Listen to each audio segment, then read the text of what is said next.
Ladies and gentlemen of the press, good afternoon.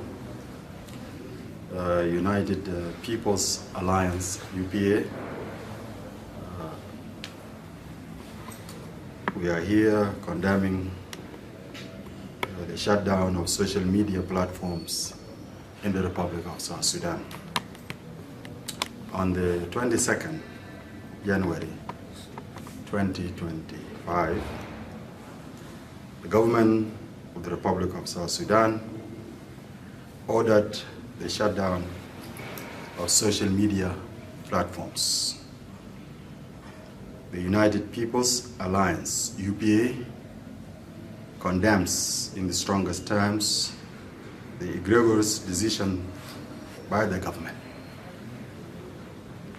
as it denies South Sudanese citizens the right to information and communication, as well as their right to livelihood.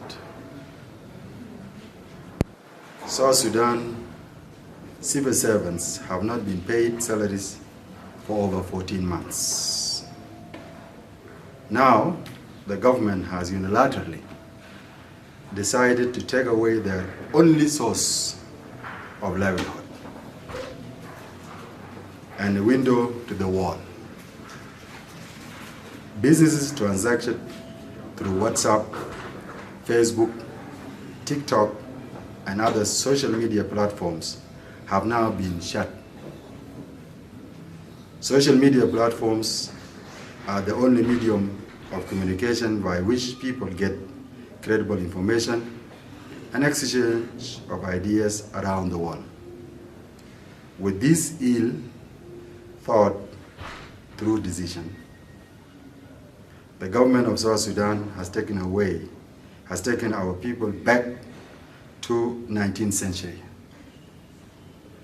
This is unacceptable.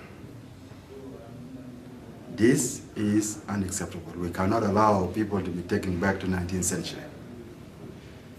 And we have to be very clear on this. And it should be widely condemned by all those who care about fundamental freedoms. Freedom of speech is a human right.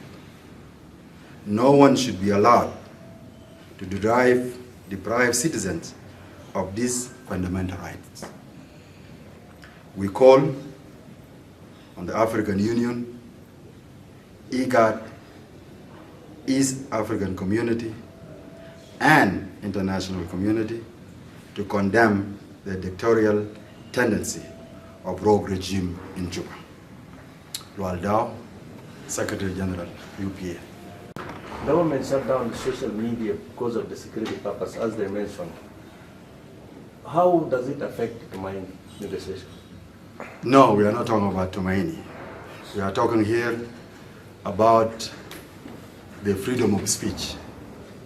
Nobody has a right whatsoever to shut down the freedom of speech. My brother, people in South Sudan depend on their families back in the US, in Canada, in Australia to send them some money. And these people cannot even afford a credit unit for their phone.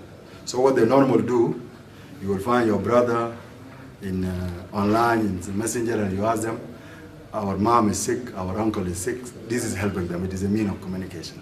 It is a freedom of speech. What the government of South Sudan should have actually done is to make sure that our citizens, the South Sudanese citizens, who were killed in Sudan, whoever left over is repatriated to South Sudan. Not shutting down the social media, because there is no point of shutting down the social media. Also, it has a link with Tumaini, because Tumaini is about also the right of freedom of speech and freedom of expression. So in a way, we want a country that is peaceful, a country that is democratic, a country that have human rights, a country that you are allowed to say whatever you want to say and talk to whoever you want to talk to.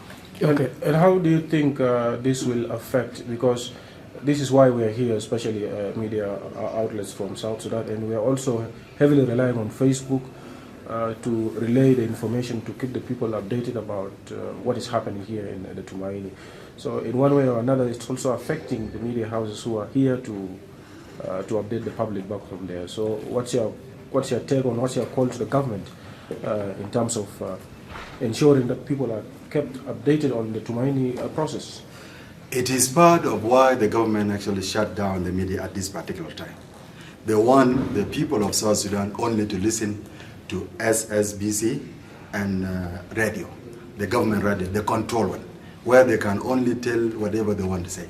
But the free media, like iRadio, like Miraya FM, other social media outlets that of the communication in the country now are shut. You cannot talk. We are not going to allow this. We are going to raise this with everyone in the region and international community, that this country become a dictatorial, the regime in Juba become a dictatorship has taken over, and this is unacceptable. It has to change. Our people deserve a right of communication, and it will have to stop.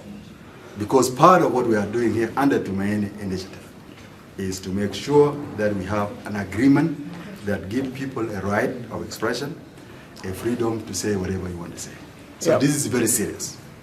Why do you think the government would want to control the information of Tumaini from going to the rest of other media houses, or to everybody? It is not only the Tumaini, information alone. No, the government is a part of it. Mm-hmm. Yeah, sure. The only way UPA and other opposition group outside communicate with people in the country, and even opposition inside the country, is through social media. If you are an opposition and you make a statement, even to SSBC, they will not broadcast it. They will edit it and only broadcast what they want to hear. It is a regime. This is our TV. It is a TV of South Sudan, but it has been taken over by the regime. We are not talking about that. Then we start relying on radio, on other social media and other things. All of us in the opposition, or everyone that is trying to share with the people of South Sudan, now the government is targeting that also. Not only that, the citizens have not been paid for the last 14 months. So the government knows very well that citizens are not happy. And more importantly, as you can know very well, you know what happened in the killing of our citizen in Wedmadini.